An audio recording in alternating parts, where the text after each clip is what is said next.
स्वागत है आपका एक ऐसी दुनिया में जहां कहानियां सिर्फ सुनाई नहीं जाती, महसूस की जाती है।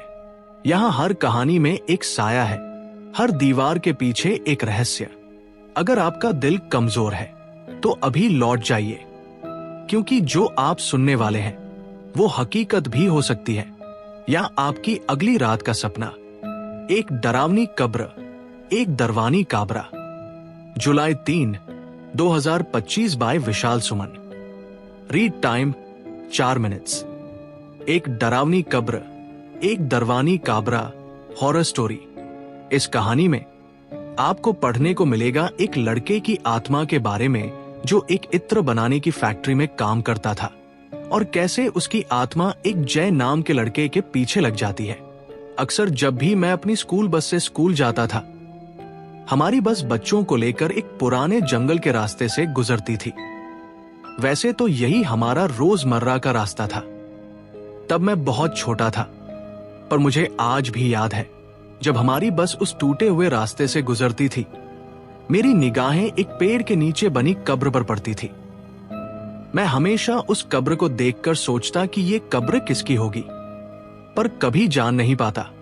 एक दिन मुझे पता नहीं क्या सूझा, मैंने सोचा कि क्यों न मैं इस पुरानी कब्र के पास जाकर देखूं, शायद मेरी जिज्ञासा शांत हो जाए। फिर एक दिन शाम को मैं उसी रास्ते से गुजर रहा था। मैंने अपनी साइकिल को एक किनारे पर लगाया और उस कब्र के पास गया। कब्र कोई ज्यादा पुरानी नहीं थी, उसके आसपास सूखे पत्ते बिखरे हुए थे। मैंने नाम पढ़ने की कोशिश की, पर वह मटमैला होने के कारण पढ़ नहीं सका। मैं वहीं कुछ देर तक बैठा रहा। जब मैं वहां से उठकर चलने लगा तो मैंने एक अजीब से मदहोश करने वाले इत्र की खुशबू सूंघी, जो कि अजीब बात थी क्योंकि वहां पर कोई भी मौजूद नहीं था। घर वापसी उसी शाम को जब मैं घर लौट कर आया तो मां ने मुझसे पूछा, तू बाहर गया था? बताकर तो जाना चाहिए। मैंने अपनी मां की ओर देखा और चुपचाप अपने कमरे में चला गया। पता नहीं मुझे क्या हो रहा था। मेरे अंदर विद्रोह के, गुस्से के और अजीब से विचार घूमने लगे थे, मानो मैं अपने आप से अपना काबू खोता जा रहा था। मां ने मुझे खाने के लिए भी कहा था, पर मैंने ये कहकर मना कर दिया था, मेरा मूड नहीं है, हाँ, इसलिए कहती हूं बाहर कुछ भी नहीं खाया कर, अब जल्दी सो जाना, सुबह जल्दी भी तो उठना है। पापा ने कहा, क्यों, कल क्या है? कल स्कूल नहीं जाना है इसे? आपको तो कुछ पता ही नहीं रहता है। इन्हीं सब बातों को अपने दिमाग में सोचते हुए मैंने सो जाना ही सही समझा। रात के 10 बजे होंगे। मानो मेरा शरीर बहुत भारी होने लगा। मुझे चक्कर आने लगे, जी मचलने लगा। शरीर इस तरह से हावी होने लगा मानो किसी ने मुझे जकड़ लिया हो। पूरा शरीर पसीने में भीगने लगा।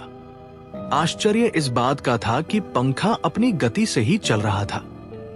मैंने अपना नियंत्रण खो दिया। मैं बेकाबूसा होने लगा। मेरे अंदर इतनी भी ताकत नहीं रही कि मैं अपनी मदद के लिए घर में किसी को आवाज तक लगा पाऊं। रात का रहस्य। मैं जल्दी से अपने बिस्तर से उठा और घर के मुख्य द्वार की ओर दौड़ा, मानो वो बिस्तर मेरे लिए एक मृत्युशैया हो।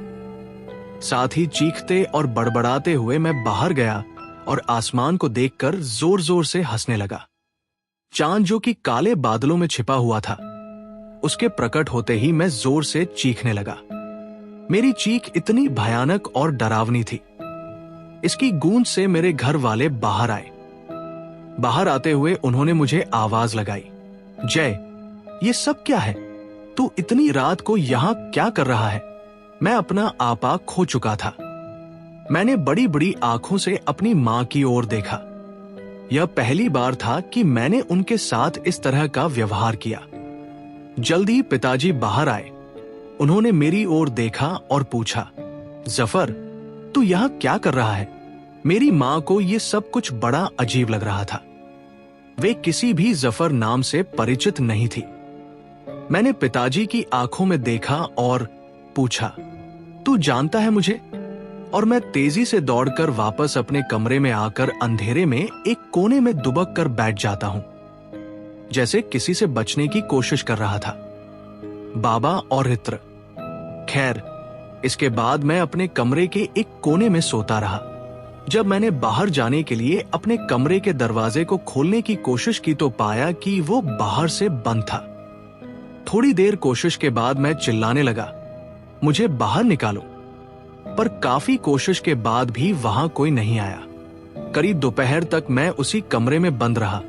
फिर कुछ लोगों की बातें और उनके कदमों की आहट को मैंने अपनी ओर आते हुए सुना।